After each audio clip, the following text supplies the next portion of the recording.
Մեր ձևով շարժումը համապետական ստորագրահավաք է սկսում էլեկտրաէներգիայի սակագինը նվազեցնելու պահանջով։ Ստորագրությունները հանրագրի տեսքով ուղարկվելու է Հանրային ծառայությունները կարգավորող հանձնաժողով։ Շարժման անդամ Գոհար Մելոյանն այսօր հայտնել, հիշեցնելով, որ դեռ մայիսից Տաշիր Կապիտալը այս տարվա ընթացքում մի քանի անգամ դիմել է ՀԾԿՀ հոսանքի սակագինը իջեցնելու համար։ Հանձնաժողովը մեկ անգամ մերժել է, երկրորդ դիմումին չի պատասխանել։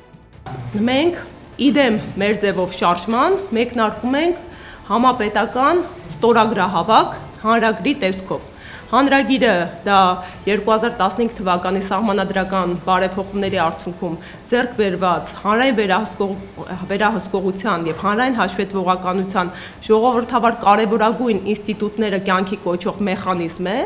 ինքը լավագույն բարեփոխումներից ու ներդրումներից էր մեր սահմանադրության մեջ, որի միջոցով քաղաքացիները կարողանում են իրենց վերաբերելի հարցերով, իրենց կյանքին առնչվող հարցերով պետական մարմիններին դիմումներ եւ պահանջներ ներկայացնել։ Շարժման անդամի խոսքով Տաշիր Կապիտալի ճիշտ ղեկավարման շնորհիվ հետցում կուտակվել է ավելի քան 6 միլիարդ դրամ շահույթ, ինչը հնարավորություն է տալիս իջեցնել էլեկտրաէներգիայի սակագինը։ Հիմնավորումը կայանում է նրանում, որ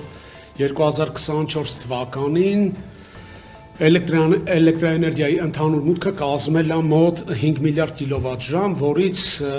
2.1 միլիարդ կիլովատժամը սպառվել է բնակչության կողմից։ Եվ եթե մենք դիտարկում ենք, որ կա 6 միլիարդ եւ ավել դրամի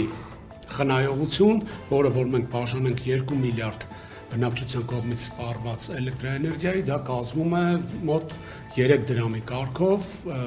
հանրային ծառայությունների կարգավորող հանձնաժողովը պետք է իջեցնի սակագինը։ Սա է մեր դիրքորոշումը։ Ստորագրահավաքին մասնակցելու հնարավորություն ունեն Հայաստանի Հանրապետության բոլոր քաղաքացիները։ Ինչ են մտածում երևանցիները։ Հնարավոր կլինի ստորագրահավաքի միջոցով ստիպել ՀԾԿՀ-ին էժանացնել հոսանքը 3 դրամ։ Քանի որ նախաձեռնությունը մեր ձևով շարժումից է, դժվար թե դա ընդունեն անեն, քանի որ երևի թե ինձ թվում է կառավարությանը դա դուր չի գա։ Երևի իրենց շահերից ելնելով ավելի շատ շահույթ ստանալու համար։ Դե համապատասխան մարմիններ կան, որ պետք է զբաղվեն դրանով, պարզ են,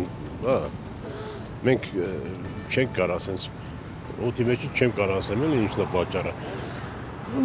Մարմիններ կան, որ պետք է իրանք զբաղվեն, անգործ չմնան զբաղվեն, պարզ են, հնարավոր է իջացնել, պիտի իջացնեն, եթե հնարավոր չէ, բայց պարզ է, էլի, այդ ամեն ինչը պարզ, որ մարդկանց հասանելի լի։ Ինձ թվում է մեր այս երկիրը